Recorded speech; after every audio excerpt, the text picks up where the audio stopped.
Isaac, welcome to the game chat. Welcome to the west side of the game chat, Brian. The west side of the game chat. West Side Story right here. So, yeah, if you hear music in the background, it is West Side Story playing right behind me. My family's watching it with some friends of ours. So please excuse the West Side Story backdrop. So, yeah, I just thought I'd throw it out there. Yeah. Totally cool. So, anyway, we have a wonderful guest with us to talk about world building games. So let's talk to Tim Eisner. How are you, Tim? Hello, I'm doing great, doing fantastic. Happy to be here with you guys. I'm tuning in from the west side of the United States. There we go. Reference number 2. There we go. 2. And we got another one. We got another one later in the show. So watch for it. Can you count how many wests we say during this show? So, Tim, how are you doing tonight? How's your week starting off? Doing great. You know, we're coming up on the last week of a Kickstarter for one of my games, and have another couple games that I'm working on, and just really feeling good. Springtime here in Oregon, and so we had hail, sunshine, rain, all sorts of stuff. Oh, that's great. Sounds just like spring. All of the above. Yeah, we have seasonal allergies out here in Georgia, so that's what. Great. So I realized I was like, I took some medicine when I took some allergy medicine working in the community garden this past weekend. And then I was good yesterday. And then this morning I was like, man, why does my face feel like I just got smacked around over and over and over and over? I was like, oh yeah, seasonal allergies. Mm-hmm. So that would be why. Yes, that is why. Anyway, why don't you start us off with our opening question, Isaac? I would be happy to. We are talking about the worlds that are built around the board games we play. And I think a lot of times we talk about like video games and the immersive worlds around the games. But I thought this would be a good topic to talk about some board games that really immersed you in. So before we jump into that, I like TVs, I like movies. We've talked a little bit about those subjects before. And so I posed the question of if you could immerse yourself in a fictional movie, TV show, situation, one of those, what would it be? Like what's your place you would like to be in? Yeah, I thought this was a really interesting question, and I was like, oh, what is it? What do I think? Oh, there's so many good choices. And then for me, it was really easy. It's Princess Mononoke by Studio Ghibli, the cartoon world. That just one of my favorite films, and just so lush and beautiful, and would love to live there, except for the demon boars.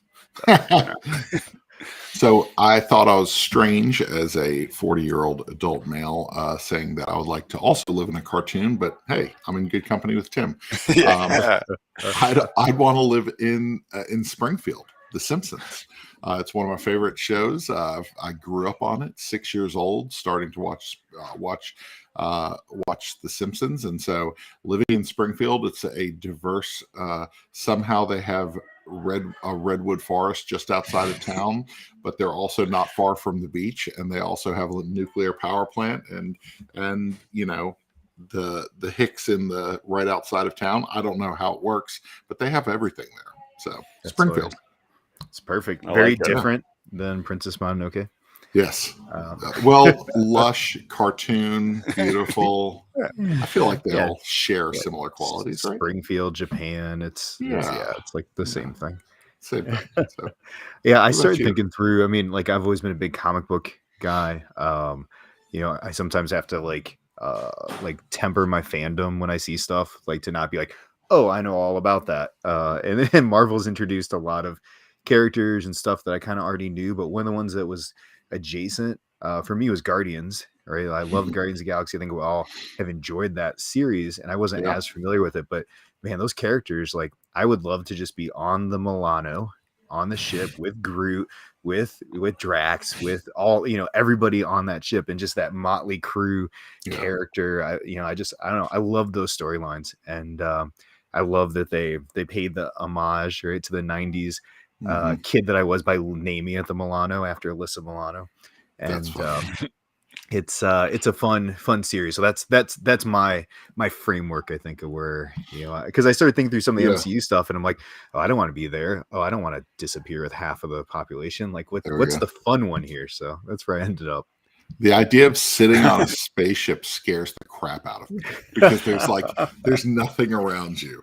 It's like if something happens and you get sucked out, it's like, I'm just here. It's fair. It's fair. You know? That is a fun crew, though. I like that take on it of like, oh, these guys have fun. This is going to be a fun time. We don't know what trouble we'll get into. We'll have a good time. Yeah, absolutely. So, so our next question is, what makes board games, narrative, story, really stand out to you? So, what makes a board game narrative or story really stand out to you? So, Tim?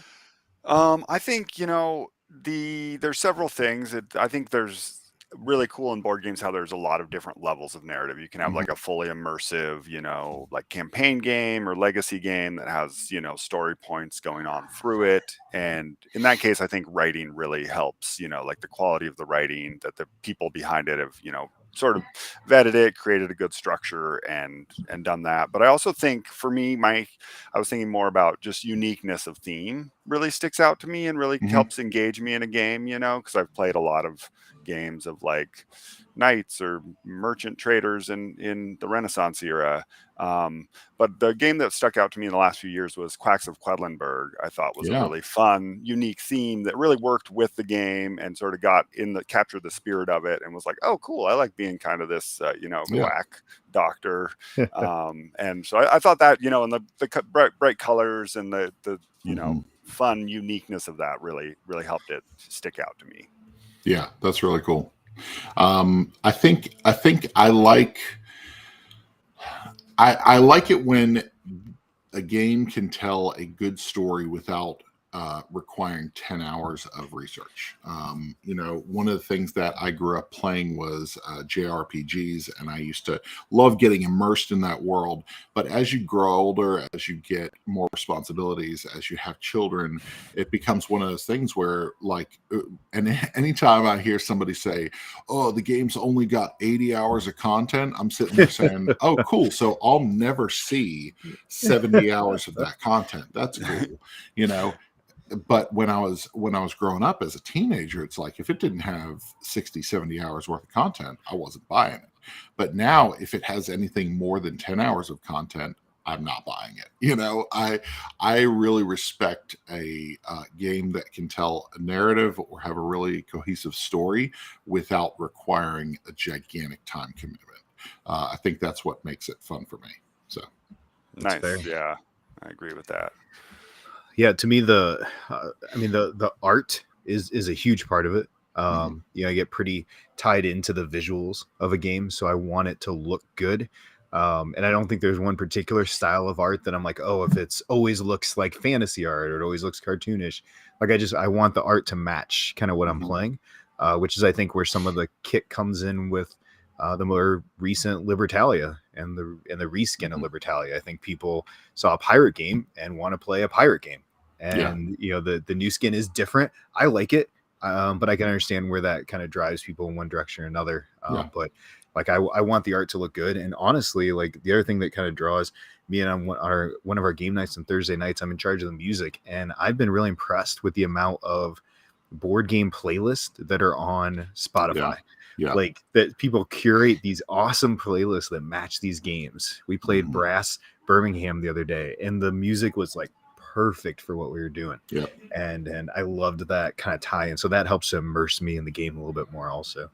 Forget what we were playing. We were playing something the other night, and I immediately went to Melodice just to see if there was a playlist, just because I really enjoy being able to sit there and listen to. My wife and I played Cafe for the first time yesterday morning. We were sipping coffee, and I put some smooth jazz, some coffee house jazz on. And I mean, it just made the game better, So perfect.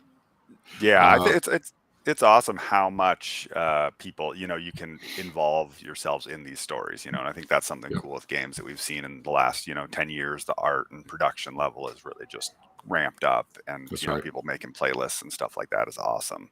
Yeah, we've got some love for Canopy in the comments. A lot of fun playing Canopy this weekend at Atlanta Game Fest. Adele, I hate that we missed Atlanta Game Fest again this time.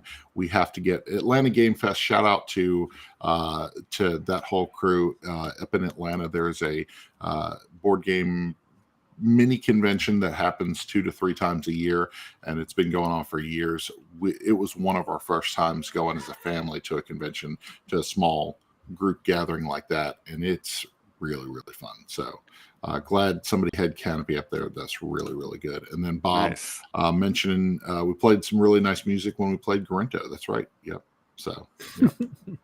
So, and Matt. And look, you got a fanboy. There we go. Here. Got a fanboy in the comments. So, I know that guy. Yeah. Thanks, Matt.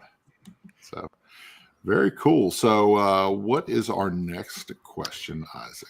So again, going into kind of looking at stories on lore, kind of what game caught your eye or caught your attention based on the story, the lore, the world that was built around it alone. This for me was I think the most biggest example out of this is Spirit Island. I think just the sort of the flipping the narrative of, you know, Settlers of Catan or many of those sort of like exploration games on its head, and like, oh, the island actually doesn't want humans to build here, and you're playing as the island against the people, was just as a fun twist. And then, you know, the art style and sort of drew me in. So that story, the lore of the different spirits of the island and stuff like that, not necessarily like is cool, but it wasn't like the main thing. But just the overarching premise of the game was immediately interesting, and like, okay, cool. What's this about? Yeah, that's really cool. I think Destinies is interesting because I was drawn in because of the storytelling and the lore and just kind of the background of it. It felt bigger than that little box that it comes in. Destinies was a real surprise to me, honestly, because I didn't back the Kickstarter initially because I didn't care for the fantasy setting. Like, I love the artwork behind it, but when I looked at the artwork, I said, just a fantasy game. I don't know. I don't, it's not really in my wheelhouse. And then when I started hearing the narrative of these stories that unfolded and the way that it goes down these branching paths, I was like, that's amazing. And Destinies became one of my favorite games of 2021. It's a game that actually I showed my son. My son was talking to his cousin about Elden Ring, and he doesn't have the money or the time to buy that right now. And so they were just talking about it in the car. And then I said, why don't you guys try this board game? And I sat it in front of them. I played the first story with them, and it was 1 o'clock in the morning. They said, can we play the second one? And I was like, you can. I have to actually sleep. But the very next morning they woke up, they busted out, and they sat there. My son set everything up, grabbed the iPad, and went to town playing another game. And they were like, we only have like 4 hours. Can we play one more before they leave? And I was like, I don't know. He showed some of his friends from school how to play Destinies. It was amazing. That's awesome. And people just got sucked into it, you know? Yeah, sounds like he got sucked right in. Yeah. My son had that with his. I have a 15-year-old with one of his buddies. They were playing video games. I'm like, why don't you guys try? Went wrong hand again. Why don't you try this Cuphead dice rolling game? Yeah. And it has the music with the timer, and they were just like going crazy. And I joined them for one, and they're like, "Oh my gosh, it's this boss!" And all these characters from the game. And it was cool to see them rolling dice around the table and having a good time. Like, my son will play any game, but his friend was like, I don't know, and like he sucked him right in. It was awesome to see. But the narrative one for me, I don't own the game. But my buddy Stuart on our team, Game of Sidekicks, had it, and it's one of his favorites. And I love the narrative, but it's co-op, and co-ops don't get a lot of play around here, and that's Unsettled. Like, the stuff that Orange Nebula is doing is amazing. Vindication is a beautiful game with a great storyline, but Unsettled, even whether I like the game or not, I have opinions on it. The storyline is amazing. Like, the crash in the planet, and this planet was trying to eat us, and it was just like, and I love that it felt like Elden Ring, and that it was like, you're gonna lose, you're gonna lose, you're gonna lose, you're gonna lose, and maybe someday you'll win. And that draw of trying to beat the unbeatable boss was pretty cool. So that sucked me right in. Yeah, that's really cool. Nice. So is there a game that's turned you off based on the lore, or that you just didn't feel really immersed in? For me, this was, I don't like to talk bad about anybody's games or anything, but the game that I was really excited about, in this category was stuffed fables. I was like, oh, this is such a cool theme. This is such a, like I love these like little stuffed animals coming to life. But then the gameplay was actually enjoyable. I liked the characters and the items and everything, but the narrative sections in the book just felt really a little lackluster to me. They didn't quite deliver on that. Didn't really bring me along further into the story. So I felt like the lore of the whole thing was good, but the just the quality of the writing and the execution felt a little bit like, well, okay, I got to read this whole thing again, and I'm not that excited. It's not like exciting to read that part. So that may actually be why my family. So I was super excited about Stuffed Fables, and my kids were a little younger at the time, and I was so pumped about it that I was like, okay, it's family game night. I'm making everybody sit down. We're all sitting at the table, and I dig into this box and I get everything out and I set it up. I know how to play, and we got done with we got halfway through the first scenario, and my kids were like, do we have to continue playing? And I was like, oh, that doesn't bode well. Then so we go to bed that night. I said, Erin, why did the kids not like this? I feel like this is right up their alley. I felt like the characters and stuff. And she was like, could we just not play that again? I was like, oh, okay. Okay, you're not a fan either. Okay. No, and so I eventually got rid of the game, and I never reviewed it or anything. I felt so bad. I was like, I wanted to love that game, and I liked it, but nobody else wanted to. So, mine would be Root. I don't feel bad sharing that I'm not a huge fan of Root, because there are billions of fans of Root. Root doesn't need me on its side. I feel like it's fun, it's whimsical, it's neat, but the payoff is not there for having to learn each faction, and I feel like I didn't want to invest in it. It's cool. I'm more intrigued by the role-playing game that they have in that universe. I'm more intrigued by that than Root. That was the one that kind of fell flat for me. Yeah, I feel you on that. I've played 5 or 6 times, and I'm still like, okay, I'm not quite don't have it quite locked in, and I'm not drawn to do it more. Actually, the last time I played, I got into more of the role playing, was really trying to embody my faction, and that was more fun. But then I was like, oh, I still didn't have any agency for the last 2 turns. I already lost. So cool. Okay, okay, that's fine. Yeah, it's and man, like I almost changed mine just because I was like, I don't want to put another leader game on here, because I love Root personally, but I've played it multiple times with the same people, which makes a huge difference for a game like that if everybody gets a good rhythm. And I don't like all the expansions is too much. I just want the base with the 4 main characters and kind of play through that. And I love Fort, which is an amazing card game. I love Fort.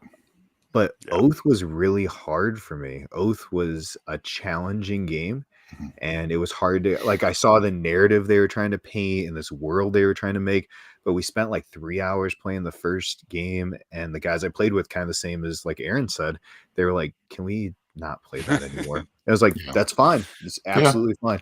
Like, there's probably 100 games I could think of that had that same reaction with our family, but they've kind of like gone in one ear out the other. I don't really think about them a lot. Oath was one more because I was like, oh man, I got this big Kickstarter edition. Yeah. When you spend a lot on something, or when you're really passionate about something and then it falls flat, kind of like when I got Stuffed Fables, I was so excited. I was even going to paint every one of them. I was like, this is going to be, I'm going to set up for a year. I'm going to paint all that. And then I'm like, oh, I'll never play this again.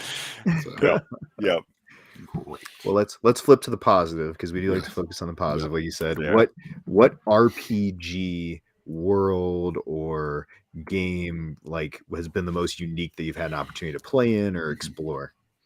For me, this is Earthdawn, which I think first came out in like 1995 or 94 or something. And I grew up playing like D&D and some GURPS and stuff like that, and it played a good number of role-playing games, and was exposed to a lot of like fantasy characters and stuff like that. But then this just like, you could play as like a rock person or a lizard warrior, or a little like insect fairy, and just sort of like it went farther into like this magical, mystical realm than other role-playing games I'd played, and had a sort of these sort of dark Cthulian type powers that were being revived, and so that just really like might also been my friend who was DMing it, who was a very creative artist, and had a very vivid imagination. But that, I remember that just having such vivid art and really drawing me in and being like, oh, this is a whole different world. Like, this feels like I've gone on from, if Tolkien,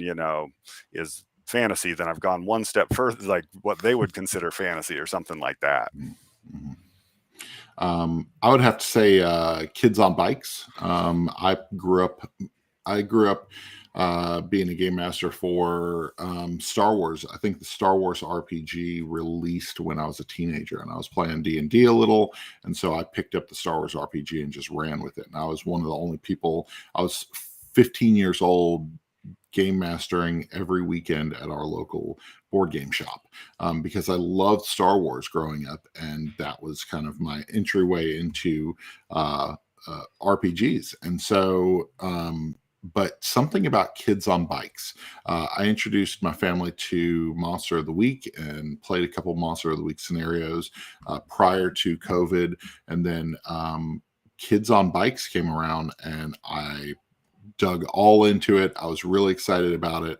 And then COVID hit. And so we kind of, once that happened, we kind of did this Kids on Bikes game night every other week, and we would go sit on the front porch at a friend's house and just sit out on the front porch and play Kids on Bikes, and we would all be socially distanced and rolling our own little dice in our little on our lap. And awesome. I don't know, Kids on Bikes, it reminds me of my childhood. It reminds me of like the Goonies and Monster Squad and all these movies that I grew up on. And sure. It's definitely a world that I can see myself being a 12, 13-year-old kid riding bikes around the neighborhood. And it's something about the style of game it is. It tells you very early on that this is a time before cell phones. This was a time before computers as we know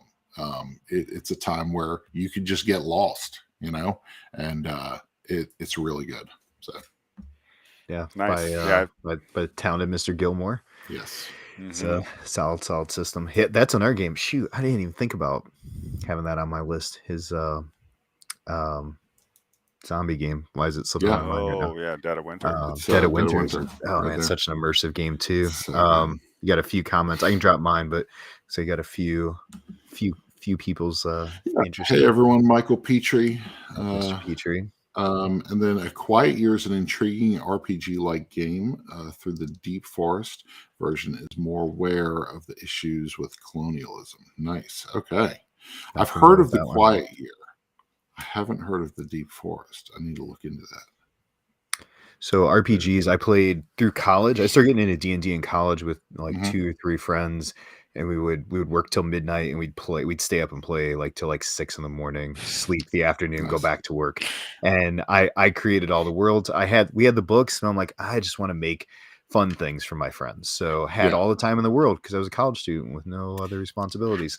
And we created fun characters. We had a blast, but didn't get back into RPGs, kind of got away from that. But when I started getting into board gaming and started with the traditional, Settlers and Carcassonne, all that, my first Origins I went to, I was big into Munchkin, the second Origins I went to, and anything that was Munchkin adjacent caught my eye. Yeah. And I shared my Munchkin art piece by John Kovalik. John Kovalik did the artwork for a game, and I wandered over to 9th Level Games Table with Chris O'Neill, who had Kobolds Ate My Baby. And he's explaining this game to me. He's like, it's a quick RPG. You roll up a character in 2 minutes. Your character is going to die. You roll up a new character. Your character is going to die. He's like, you're playing a kobold who's literally trying to steal the townspeople's babies and bring them back, but you're going to die because the town people are going to beat you.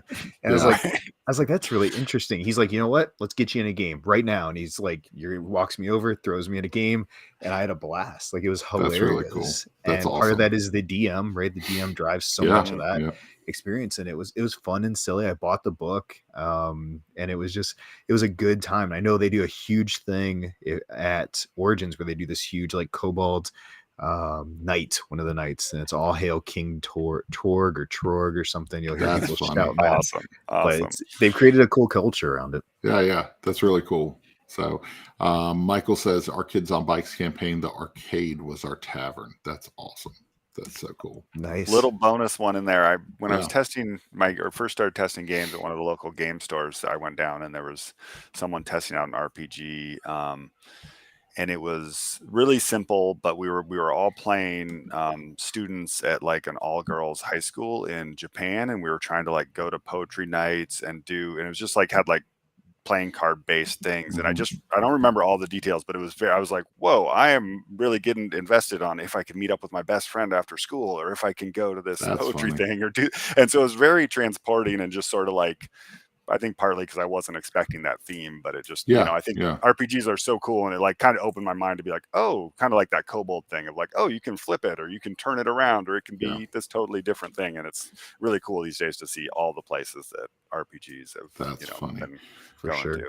I keep getting Facebook ads for apparently there's like a Jane Austen RPG set in 5th edition. So I don't understand, but I keep getting Facebook ads for it. It's like, have you ever wanted to be a Jane Austen in a Jane Austen RPG? And I was like, no, I've never. No, not. But these character sheets look amazing. So I don't know why I keep getting fed that. I feel like it's a weird mix. Anyway, so Tim. Yeah, we have you on for a reason. So Isaac, why don't you ask away? Yeah, I was gonna say, so speaking of games that include an RPG, but we're gonna talk about the board game part of that, is new Tidal Blades 2, The Rise of the Unfolders, is out on Kickstarter currently. Tim, you are the designer with your brother of that, correct? Yep. You and Ben. So kind of for those that are probably a little familiar with Tidal Blades 1 and the mechanics and what that game looks like, what's new? What's Tidal Blades 2 throwing out there for us? So Tidal Blades 2 follows the same story of these new heroes that you've sort of become in the first game. And instead of being sort of a worker placement, dice chucking game that the first one was, it's now a dungeon crawl game. So it's a campaign game with 21 scenarios. And as your heroes, you're venturing out into the fold, which is where all the monsters have sort of been trapped in this frozen time space, and trying to sort of solve the mystery of what's going on there, rescue the old Tidal Blades who got trapped out there. And so it's a dungeon crawl game similar to a lot of those games. There's a hex map, you're moving your heroes around, your heroes are leveling up and building throughout the campaign. I think one of the really cool things that we came up with for this game is the Nexus Grid, which is your action grid, which has 9 spaces. It's a 3x3 grid, and each turn you will choose a card and play it into your grid, and then you'll activate either the line or the column where that card is. So you'll activate it and the other cards, or just the empty spaces near it, and get those bonuses. So you're able to sort of set up programs of different things, and when you choose your card at the start of the round, but then you wait till your turn to put it. So you might be like, oh, you already killed that monster, I'm going to move it over here and activate this other row, or I'm just going to focus on healing or do a long run this time. So it gives you, it's a pretty simple system. Each card is not too complicated, but they're able to combine in a bunch of fun ways to have a nice emergent complexity that comes out of it. That's cool. I had a chance at PAX Unplugged to play this. James had it there with Matt, and Matt kind of walked us through the first intro scenario. I loved it. I love what you said. That programming part gave me an opportunity to not, like, I've played some Gloomhaven, which I know there's some comparisons, but there are times in that game where I just felt like, oh, well, I guess I'm doing nothing this turn. And that was not present at all here. So was there some thought to that process when you guys were designing this on how do we keep people engaged through this whole game?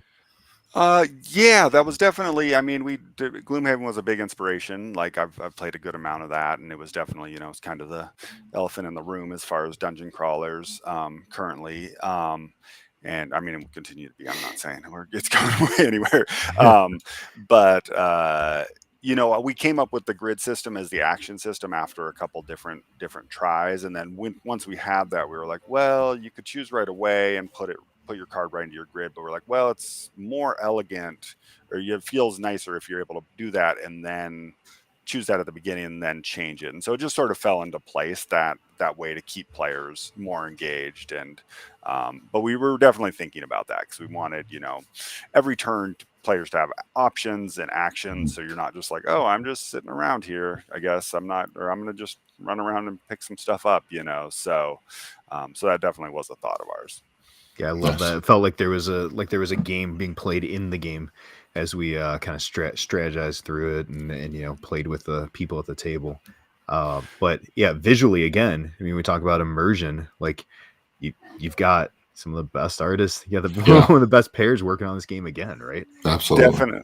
Definitely. Yeah, I've been really lucky working with a lot of talented artists on my games, but David and Lena, who make up Mr. Cuddington, they're a husband and wife team, and they are just fantastic, super dedicated, and super talented. And the really fun thing with Tidal Blades, the first one and Tidal Blades 2, is they not only do all the art, but they came up with the lore and the world and created the whole thing. And so they put even more energy and love into it, and it was fun in the first game, and in this one too, in Tidal Blades 2, is like we'd be designing some things, and they'd be like, oh, well, here's something that exists in the world, and we're like, oh, cool, okay, that'll fit into this design, or that shifts, what we can shift this around to fit with that. And so it was neat to be creating it in tandem with them, or we'd be like, oh, we need to add this kind of thing, is this magical, or should we have this be an item, or this should be this type of thing. So it's been really fun working with them on that, and really a joy and honor to be able to design in that world that they created.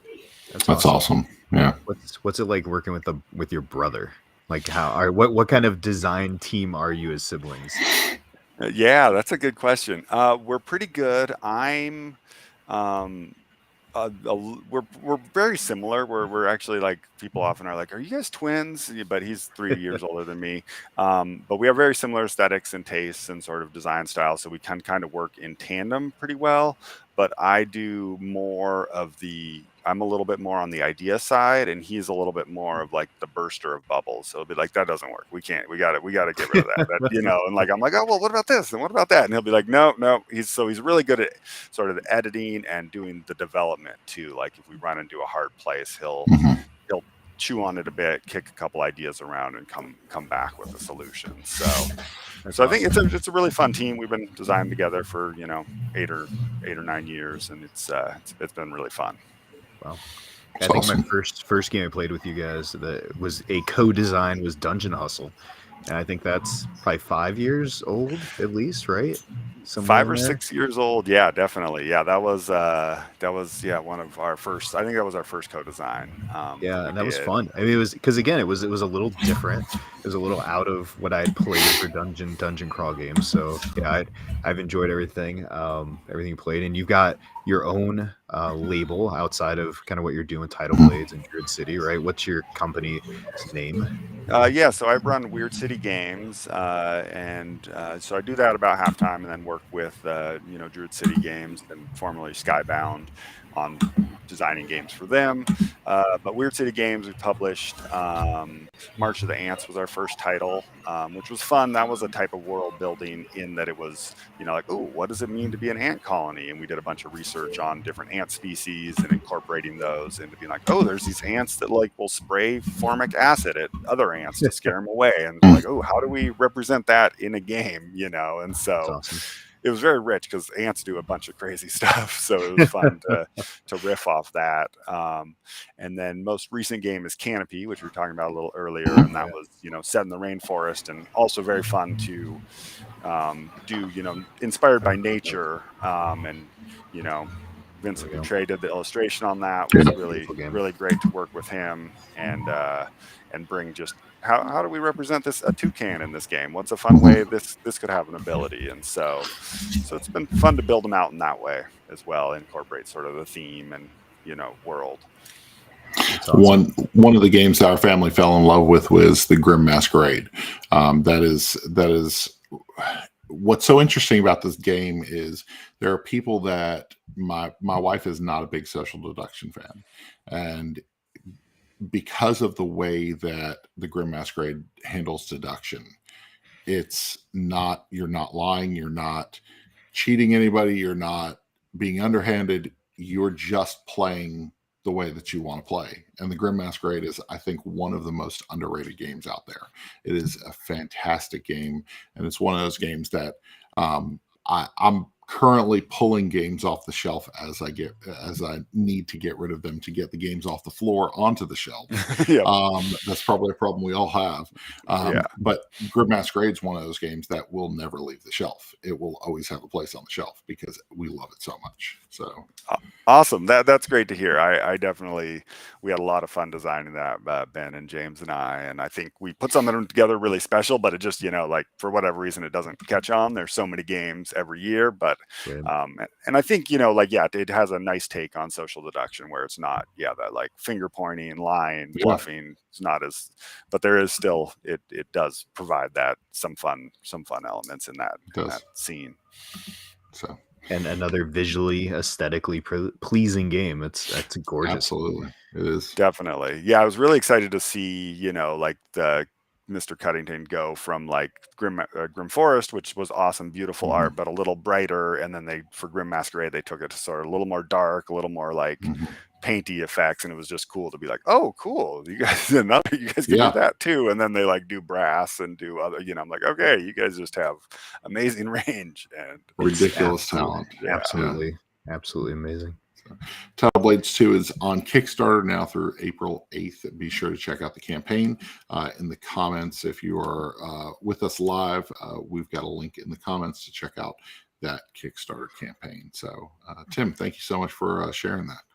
Oh, definitely. Yeah. Thanks for having me on. Excited to talk about it. And I have, some people are like, oh, somebody, I was talking to a year or so ago, was like, you've just done so many different genres of games. Is there, because like almost all my games have been like different, like, 4X, worker placement. And I was like, oh, campaign, but it's a dungeon crawl campaign game. And, I think in one of the through lines that we, I thought about was just like, oh, I do like to design in very vivid worlds, be that, the natural world of ants or like a fantasy world or whatever. It's, I do sort of come from a strong sort of like world building based, lore and fantasy, lore and story is like important to me, and try and incorporate that into the theme of the game and mesh with the mechanics. Yeah. And that's that's a perfect transition into our topic for today's show. We're talking about world building. What are 5 of our favorite world building or immersive games? Whether we have them in our personal collection or if we've just enjoyed our time with them. So, Tim, do you want to go with number 5 on your list? Yeah, number 5. Oh boy, I don't know if I ordered these. Okay, any particular order is fine. I got it. No, it is good. Number 5 is Magic the Gathering. So I've been playing Magic for almost 30 years now, and through that I've journeyed to countless worlds, and their stories aren't always the best. It doesn't always link up perfectly, but it is one of the main things that inspired me to get into game design. And also it's just like you're able to craft this deck, and so every game you're playing, you're sort of telling the story of like, oh, I bring this Minotaur, and I also have some Pegasus friends who are coming to help me, and then I put up this shield wall, and it's very, and they do a great thing of, they've now created a bunch of different places where the Magic sets are happening, and they do a really good job with the mechanics of blending those with the theme. And so I really appreciate that about the game. Awesome. It's a good pick. Yeah, it is. My number 5 pick would be the West Kingdom series. Architects was the first one that I tried in the West Kingdom series. You've got Paladins, and you've got I'm forgetting the Viscounts. So I really enjoy, I don't know, it's something about the art connecting with this period of time where there's knights and there's warriors and all of this stuff going on, treachery and arresting other people, and it's just really it's every time I play one of these games, if I were to play Architects right now, I would immediately be like, hey, do we have time to play Viscounts? Do we have time for a game of Paladins? I mean, it always goes that way where if I play one of them, I immediately say, hey, we just need to jump on the rest of these, Nice. because I just enjoyed the artwork and I enjoyed the mechanics and how they're different from each other, but they don't feel like they're in different worlds. So that's really cool. Makes me think of a thing that I think a few designers have pulled this off, but I've heard a lot of other designers talk about, of like creating like a sort of trilogy of games that play, that's telling a story along, that, and Century Spice Road did that a bit, but like it'd be fun. I always think about like, oh, it'd be fun to create this game where you first build a spaceship and then you travel to a different planet and then the last game settling it or something of that nature. Yeah, it's awesome. I think my number 5, I enjoy that we don't know our guest list before we come on. I'm always surprised to see what, like, because I'm sitting here thinking like, man, I totally should pick Magic. That's such a good pick. But my number 5 is going to be the only legacy game that I'm including, and that's Pandemic Legacy Season 1 specifically. I still think it's spoilery to talk about this game, but if you haven't played this game, it surprises you. I don't love Pandemic. I don't love co-ops. I loved this game. My wife does not especially love co-ops. She sees co-op and she's like immediately like, she'll try it, but for the most part, she's not interested. We played this with another couple, played through every scenario as stuff was, being revealed. It was like, oh my gosh, are you serious? Like, it's cool. Pandemic, but it's not. And you definitely feel immersed into this story as it goes on. Yeah. And we haven't played the other seasons, but man, I love Season 1. It's so good. That's cool. I've wanted to play Season 0 just because of the theme of it really intrigues me, I think, more than the other two. So one day. One day for sure. Number 4 for me is Zia, which is a space space exploration game. Each player's has your own ship and you're kind of cruising around and doing different trading missions, but it's a sandbox game, so you can do a bunch of stuff. Exploration's a big part in the early game, but you can upgrade your ship, you can deck it out with different armaments and shields, you can track down you can hunt the fugitives, you can do all sorts of stuff. And so it just is a very great system that kind of invites you to tell your own story and build up as you're playing. And so I really enjoy the thought and the structure that went into that game. That's cool. It's awesome. My only legacy game on this list is right here, Clank Legacy. We have not finished it, but Clank Legacy is really, really fun.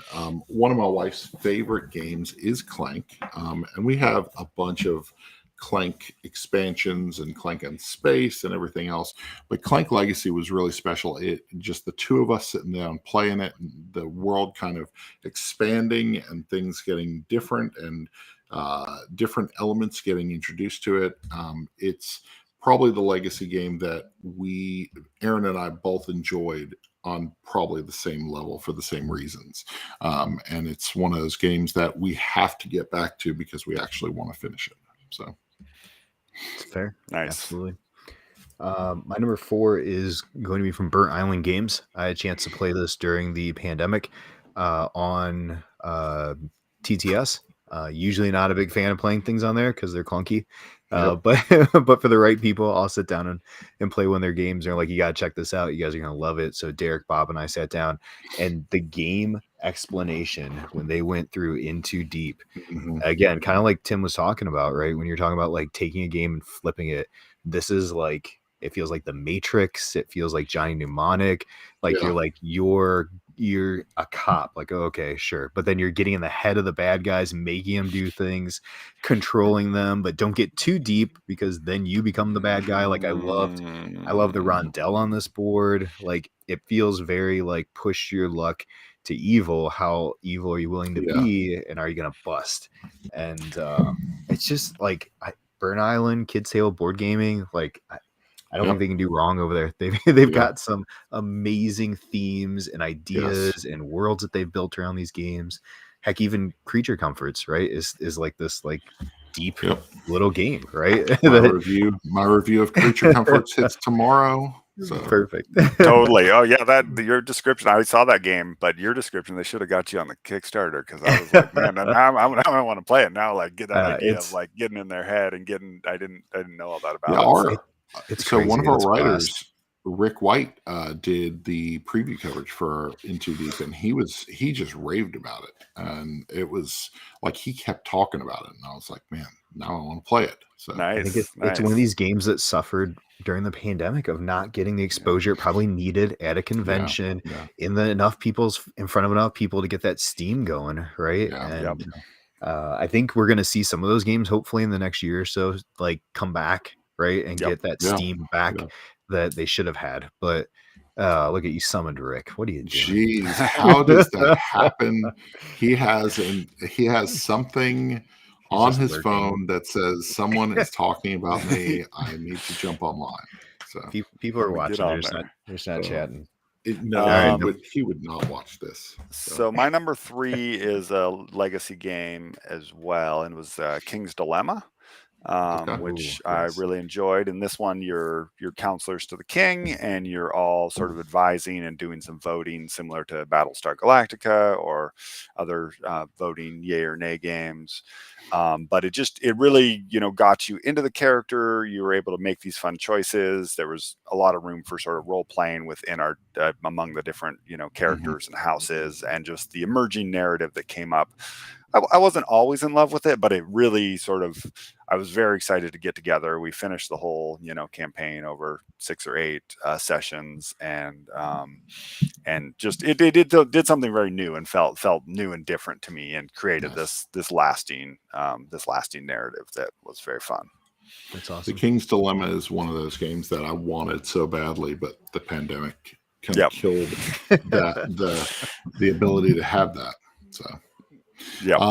Rome is the smallest, I think, of the games set in this universe, created by Ryan Lockett. But Arzarium, I think, is the name of the world. But it is, I just love the characters. I love that there are frog people. I love that there are weird cat toad things, and different animals have these different features. I love this world, near and far and above and below, they're all set in this place, and I really, really dig it. Rome is one of my favorites because it's one of my favorite area control games, but it's set in this space. And so and there's one card in here that is a guy that it says something so stupid. It's something about the guy forgot his own name or something. Every time he comes out, I make fun of him. I love that. Every time that card comes out, I'm like, you stupid jerk. I love to hate that. I hate that one character in this world. So that's awesome. It's funny you're talking about with King's Dilemma, like taking on the characters.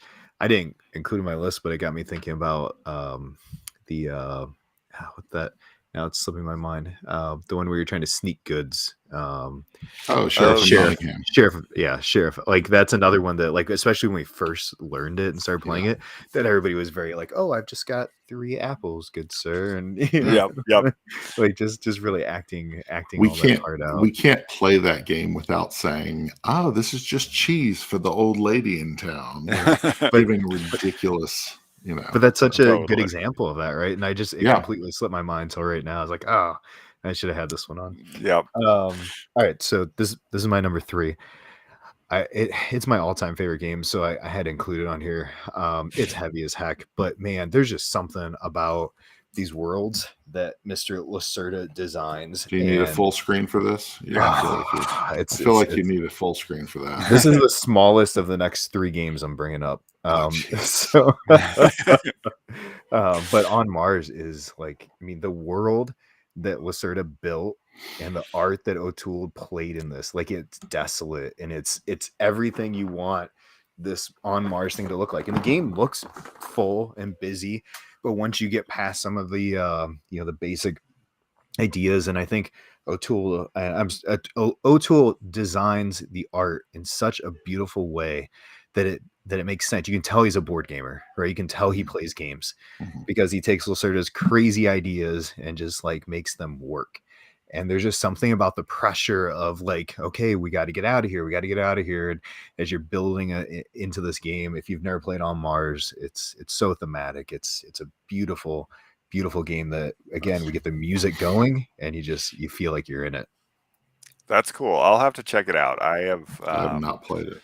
Only played 2 Lacerda games, and one was the one where you're building cars, which is a theme that doesn't appeal to me at all. Yeah, and I'm like, okay, cool. The mechanics are awesome. This is fascinating, but I'm not drawn to the theme enough to really want to commit to it. I'm not that much of a heavy gamer. I mean, I enjoy some, but On Mars now, I'll have to check out.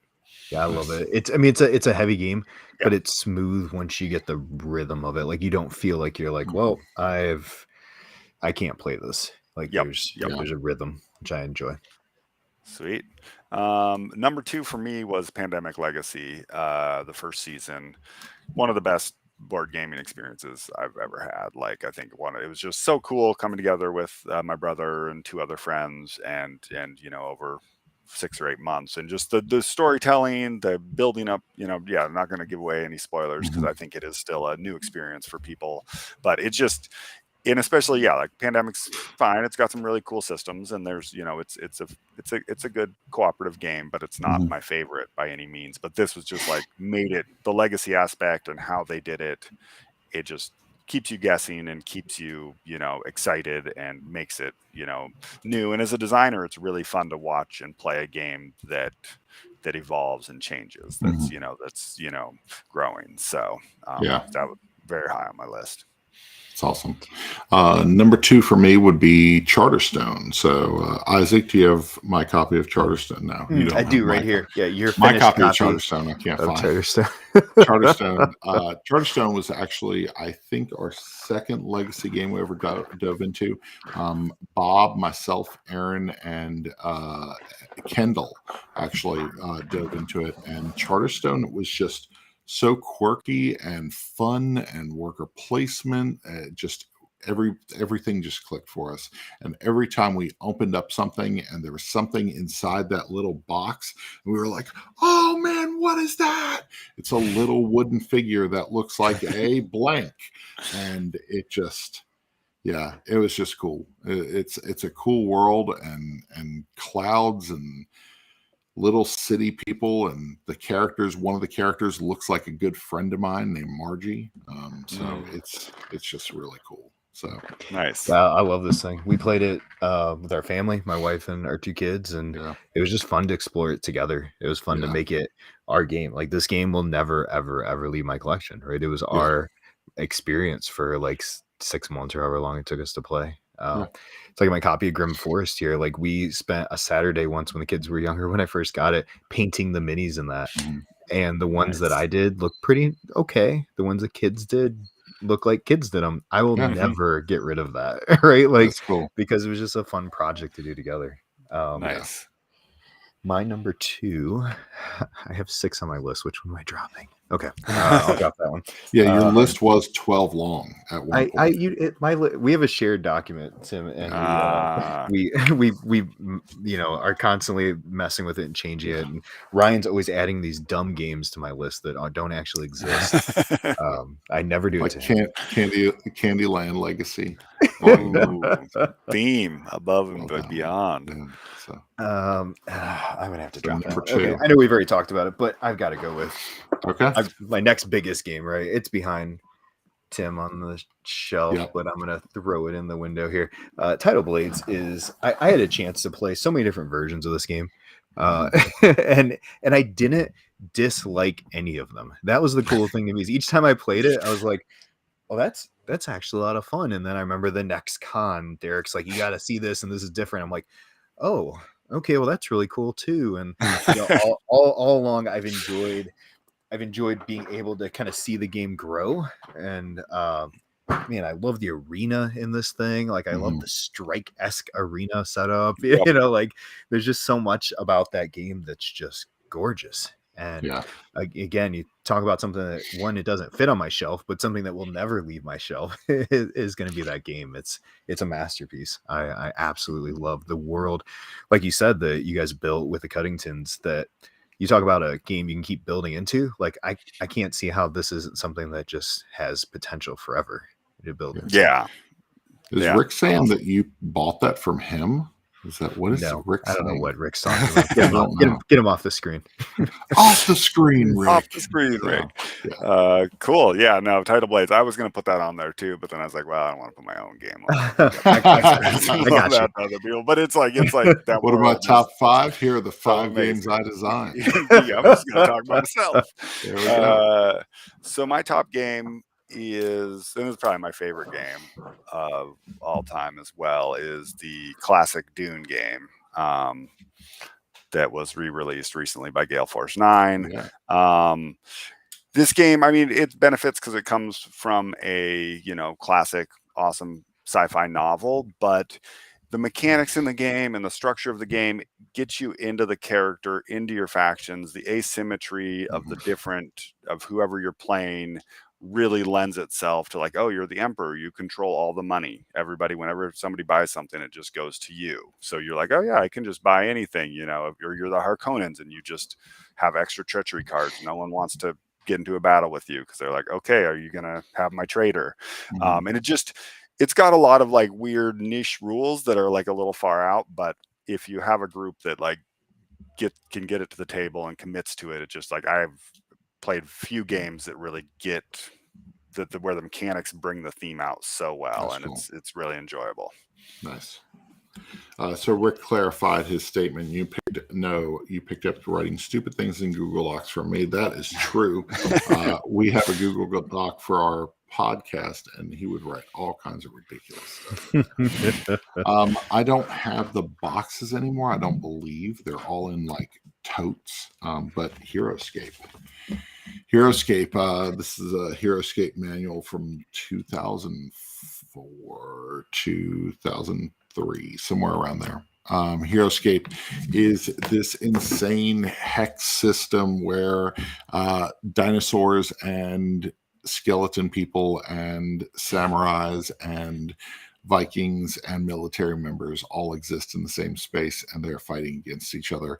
HeroScape was, I believe, ahead of its time. It's a game that I still own and will never get rid of, just because it was, when I was in my 20s, I had 22, we had our first child, Emily, and Aaron bought me HeroScape for Christmas one year. And that became my source of weekend entertainment for years, because we were super broke. And being super broke in our 20s with a child, HeroScape became a huge outlet for me. It was like D&D for some people. It became this thing where people would come over. We'd have parties. We'd have 4 to 6 people playing. We'd all like recruit our people.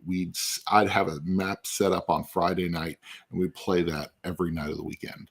HeroScape is such a fun, crazy, ridiculous world, and it's one that will never leave my collection and is hard to find right now. So, yes, it is. Nice. Man, you got a full heartfelt story for your number one. Man, yeah, I think about it. It's like, at the time, I love it. Like I love my board. I've always loved my board games, but for some reason, HeroScape is just one of those that there's so many memories. There's old friendships that aren't around anymore, but there's so many memories tied to HeroScape. So I love it. I mean, that's why, for our game of sidekicks, that's why our tag is the games we like, but with the people we love. Like, it's how those things interact, right? Like, that's such a big difference. And my number one was part of that during kind of coming out of the pandemic last year, when it was kind of sort of safe enough to meet with a couple people and, and keep that circle really tight. We played this game that you've already talked about from Lucky Duck, and that's Destinies. Destinies was my 2021 game of the year. This thing, Chronicles of Crime was okay. Like I played Chronicles of Crime. I enjoyed the experience. This game, like I love fantasy stuff, and the soundtrack to this thing with the background music and the noise. You go into a bar setting and you hear people arguing and clanking glasses and we had that thing on surround sound and Bluetooth speakers. Like you felt in this story. You did, I could not believe how well they did this. And Divinus, I think, the next one coming up. We had a chance to play the first 2 games of that, like the preview copies. That was stupid good too. But there was just something about the way this fantasy world set and how it just kept opening up further and further. And like your son learned, you just had to say, wait, I gotta keep playing this. I gotta see what happens. I loved that once Josiah learned about how great Destinies was and he was playing it, Bob comes over and says, yeah, your dad could have gotten you Divinus, but he didn't. And I was like, what are you doing to me, man? Why, how are you my friend? And Bob goes on to tell Josiah all about Divinus from what you had told Bob. And then I'm like, oh, cool. I can't get that game now. Good job, Bob. Now my son's like, why didn't you get it? What's going on? I can ship you the prototype. I still have it. Oh, jeez.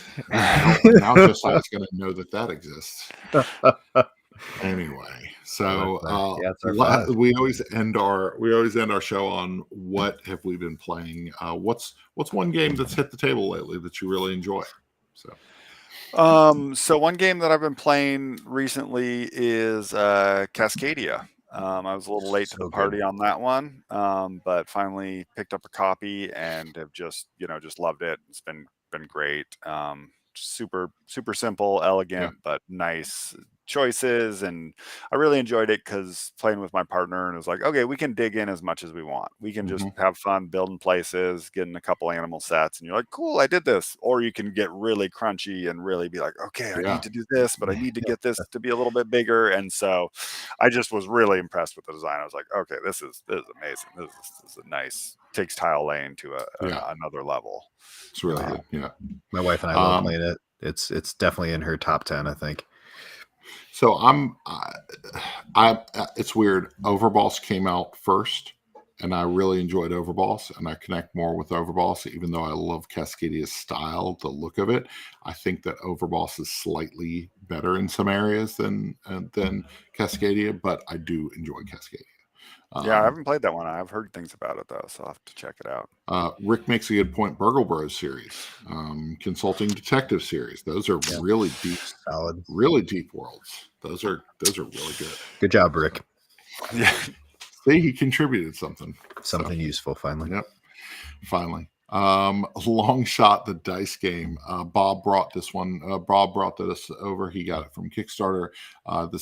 We played probably 2 weeks ago, and I told him to bring it over again. He brought it over again. Aaron played it, and I've enjoyed it so much. I had to go own my own copy, and I've played it twice in the past.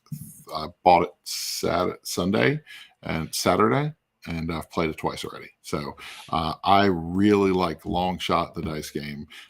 This is probably one of the smaller games that you will see at the end of the year on my top 10 list because I enjoy it that much.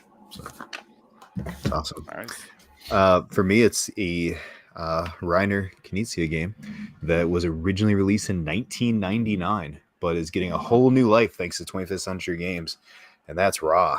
Yeah, Ra is getting a whole new life. It is same game that you know and love. Not, Chad didn't change a thing about this game, but the artwork, and we've got Ian O'Toole artwork now, and this game looks. I mean, that's just beautiful. solid so stuff, right? Like he does such an amazing job, and we're gonna see some content that's coming out. It's coming out on GameFound really soon. Yep. Super excited about it. If you're kind of a newer to the hobby, Ra might be something you've never seen or played or had a chance to even check out, right? Yeah. And so this gives you a chance to jump in and really enjoy a classic game. Yeah. Yeah. And Rick's not lying there. Guess who wrote the rule book? You'll see Rick's name in the rule book. Nice. That's great, because I have a copy of it that it's one of the old school copies, but for some reason, like the back is printed in German, I think, and so I'm like, okay, well, I can probably it's reasonable to pick up a new copy, and this is you know. I mean, who doesn't want that bag, right? Like yeah. Oh, okay. It's aesthetically, this game's gonna turn some heads. Our copy arrives tomorrow, so I'm very excited about it. It's because you're further away. We live 90 minutes from him. It's because Chad loves me more than you. He does love you more than he's told me. He said, "You know who I like better than you, Ryan? Isaac." And I was like, "Oh." I always like when people tell me that. You know, you're like, "I like you, but you know who I like better than you." Yeah. So, yeah, it's really good. So awesome. Well, thanks so much for joining us, Tim. It was excellent having you on the show. Thank you for talking about world building and all these amazing worlds that you can get lost in on in board gaming. So, remind us again, Tidal Blades 2. Where can people find it? It's on Kickstarter until Friday. Friday afternoon is the end of the Kickstarter, so come check it out. You know, we got a lot of content unlocking. There's a lot of cool things we've added, and we're having a lot of fun with it. So, thanks so much for having me on the show, you guys. Really pleasure talking to you, and I learned about a couple new games that I'm excited to check out too. Absolutely. You can find our content at One Board Family over at oneboardfamily.com. You can find at One Board Family on Facebook and Instagram and TikTok. Bob runs that one. Complain if there's no new content. And Creature Comforts, we have a full review for Creature Comforts hitting tomorrow at oneboardfamily.com. So if that interests you, check that out. And then Friday Night Fight this week. Just realized that this is our 50th Friday Night Fight episode. So we're actually going to do a giveaway. Yeah, 50. It started because of the pandemic. Aaron and I wanted to play a game together, and we said, let's live stream it. And we started an unmatched Friday gaming session, and we've done it 50 times now, which is so cool. Insane. Nice. So, do you know what the record is up to this point? I can find out. We're pretty close. Actually, our forever record, me and Aaron, for unmatched, I think she is up by 4 right now. She's actually gone on a winning streak, which I got beat 3 times in a day by her. Go, Aaron, go. Oh man, it got rough. So anyway, Game and Sidekicks, you can find us on all the socials on Facebook, Instagram, Twitter, over on YouTube, on TikTok, where we do like to do content. I got a kind of a fun idea for a series I'm gonna start doing on TikTok here in the next few days here. Nice. It'll be kind of silly fun. We're gonna do that. You can find us on all the socials. We are going to have probably our next piece of content. I'll be writing up some stuff on Raw, so look for that, pictures of that in our social media. Probably do a quick unboxing, get that up as well. So nice. Very cool. Rick's requesting, can we do a deal where the guy who wrote the most comments on this video gets a free copy of Tidal Blades 2? So good luck, Rick. I feel like that's not going to happen, Rick, but he tried. We do appreciate all your comments, or most of them at least, I think. Some of them.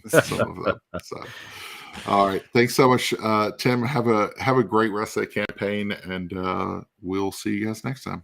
See ya. All right. Thank you. Take care. Bye.